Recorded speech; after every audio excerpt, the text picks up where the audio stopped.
नमस्कार साथियों, आप देख रहे हैं द जनहित और मैं हूं विनीत यादव।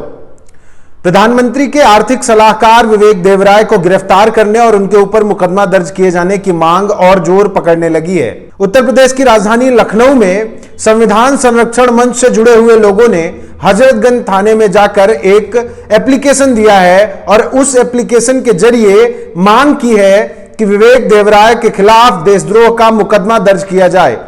हम आपको बता दें कि अगस्त महीने में, अगस्त 2023 में विवेक देवराय ने द मिंट में लिखे अपने एक आर्टिकल में लिखा था कि संविधान को पूरी तरीके से बदल दिए जाने की जरूरत है। उन्होंने दलील दी थी कि संविधान भारत सरकार अधिनियम 1935 पर आधारित है, जिसका महत्व 2045 तक क्या बचेगा यह समझ में नहीं आता। यहां तक उन्होंने यह भी कहा कि समीक्षा की जानी चाहिए कि भारत के संविधान की प्रस्तावना में समाजवादी, धर्मनिरपेक्ष, लोकतांत्रिक, न्याय, स्वतंत्रता और समानता जैसे शब्दों का क्या मतलब है, और उन्होंने कहा कि संविधान बदल देना चाहिए। तभी से सवाल खड़े होने लगे कि क्या समानता की जगह विवेक देवराय असमानता चाहते हैं, लोकतंत्र की जगह तानाशाही चाहते हैं, न्याय की जगह अन्याय चाहते हैं। आखिर वो चाहते क्या हैं? तमाम वो लोग जो संविधान की मूल भावना को समझते हैं और संविधान जो कि भारत की आत्मा है उसका महत्व समझते हैं, वो विवेक देवराय के खिलाफ निकले और बोलने लगे।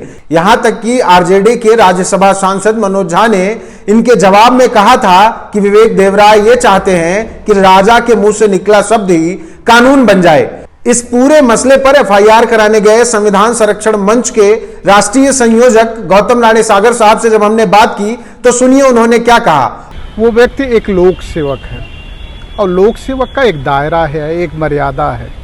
जब भी लोक सेवक कोई काम करता है तो संविधान की सर्वोच्चता के लिए काम करता है और जो लोकतंत्र के वैल्यूज हैं, जो मूल्य हैं, उसके आदर्श हैं, उसके लिए काम करता है। किसी भी लोक सेवक को यह अधिकार नहीं है कि संविधान के खिलाफ वो टिप्पणी करे। लेकिन ये व्यक्ति 1973 में जो सुप्रीम कोर्ट ने एक जजमेंट पास किया था कि संविधान के बेसिक स्ट्रक्चर के साथ छेड़खानी नहीं की जा सकती, उसका भी ये विरोध कर रहा, यानी एक तरफ कोर्ट का भी अवमानना कर रहा और दूसरी तरफ ये व्यक्ति ये कह रहा है कि इस देश में आर्थिक, सामाजिक जो गैर बराबरी चल रही है उसके लिए कोई व्यक्ति जिम्मेदार नहीं है। सत्ता में रहने वालों ने जो आदर्श नहीं प्रस्तुत किया, नैतिकता नहीं दिखाई संविधान के अनुसार काम करने का, तो वो दोषी नहीं है, वो दोषी संविधान है। इसलिए आवश्यकता इस बात की है कि संविधान को बदल दिया जाना चाहिए। क्यों? संविधान के आगे वो लिख रहा है इस देश में साइलो की जरूरत है। साइलो का मतलब आप समझते हैं कि नहीं समझते, हमें नहीं मालूम, लेकिन आपके दर्शकों के लिए ये जरूर बता दें कि साइलो का मतलब होता है जहां लाखों टन अनाज एक साथ जमा किया जा सकता है। साइलो कौन बना पाएगा? कोई साधारण आदमी नहीं बना पाएगा। यह व्यक्ति प्लूटोक्रेसी की बात करता है, धनिक तंत्र की बात करता है और वकालत धनिक तंत्र का करता है। जबकि हमारा संविधान ये कहता है कि हमारा संविधान सामाजिक वेलफेयर का स्टेट है, सोशल वेलफेयर का स्टेट है, सोशल वेलफेयर गारंटी का स्टेट है। इसका मतलब ये आदमी द्रोह कर रहा है।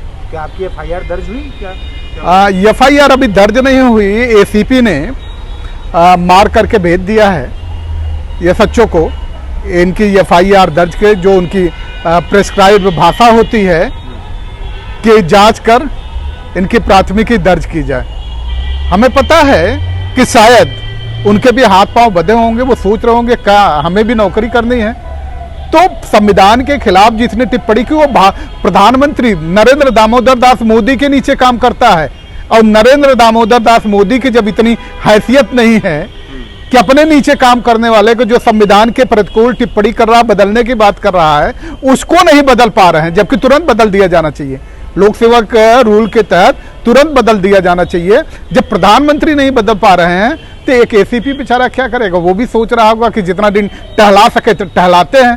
तो फिर क्या करेंगे आप लोग? हम लोग लोकतंत्र में विश्वास करने वाले लोग हैं और एक व्यक्ति जो लोकतंत्र में विश्वास करता है, भारतीय संविधान में विश्वास करता है, भारतीय संविधान के सारे आर्टिकल्स को जानता है, उसके शेड्यूल्ड को जानता है, उसके प्रिम्बल को जानता है। लॉ इज पावरफुल वेपन्स, कानून सबसे शक्तिशाली यंत्र है, हथियार है। हम जानते हैं कब कैसे प्रयोग किया जाएगा। इनकी नाक में दम करेंगे और निश्चित तौर पे आप यकीन मानिए कि विवेक देवराय को फांसी के फंदे तक ले जाकर के ही दम लेंगे, आज नहीं तो कल से ही। क्या जो बातें गौतम राड़े सागर साहब कह रहे हैं उस पर कोई कार्रवाई की जाएगी? क्या विवेक देवराय के खिलाफ कोई कार्रवाई होगी? क्या उनके खिलाफ मुकदमा होगा? क्या वो जेल जाएंगे? क्या उनको राष्ट्रद्रोही माना जाएगा? संविधान का अपमान करना क्या सरकार बर्दाश्त कर लेगी?